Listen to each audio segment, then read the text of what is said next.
తెలంగాణలో రాజకీయాల్లో పార్టీ ఫిరాయింపుల వ్యవహారం కీలక మలుపు తిరిగింది. బీఆర్ఎస్ నుంచి కాంగ్రెస్లోకి జంప్ అయిన ఎమ్మెల్యేలు దానం నాగేందర్, కడియం శ్రీహరిలు వేటు కన్నా రాజీనామా మిన్నా అనే ఆలోచనలో ఉన్నట్టు తెలుస్తోంది.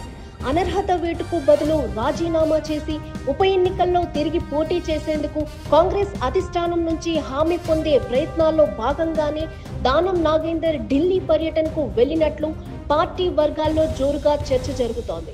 బీఆర్ఎస్ తరపున గెలిచి కాంగ్రెస్లో చేరిన 10 మంది ఎమ్మెల్యేలపై అనర్హత వేటు వేయాలని కోరుతూ కేటీఆర్తో సహా ఇతర నేతలు స్పీకర్ ప్రసాద్ కుమార్కు పిటిషన్లు దాఖలు చేశారు. సుప్రీంకోర్టు ఆదేశాలతో స్పీకర్ ఈ విచారణను వేగవంతం చేశారు.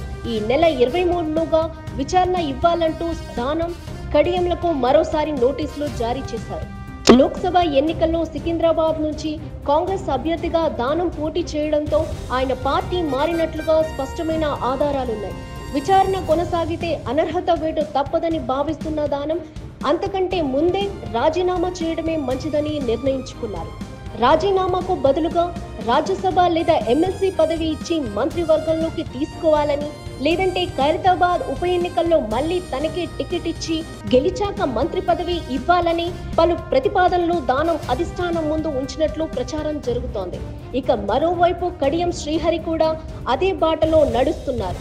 ఎమ్మెల్యే కడియం శ్రీహరి పరిస్థితి కూడా ఇంచుమించు ఇలాగే ఉంది అని, లోక్సభ ఎన్నికల్లో కాంగ్రెస్ అభ్యర్థిగా పోటీ చేసిన తన కుమార్తె కావ్యకు ఆయన బహిరంగంగా మద్దతు పలకడం, నామినేషన్ పత్రాలపై సంతకం చేయడం వంటి అనర్హత వేటుకు బలం చేకూర్చాయి.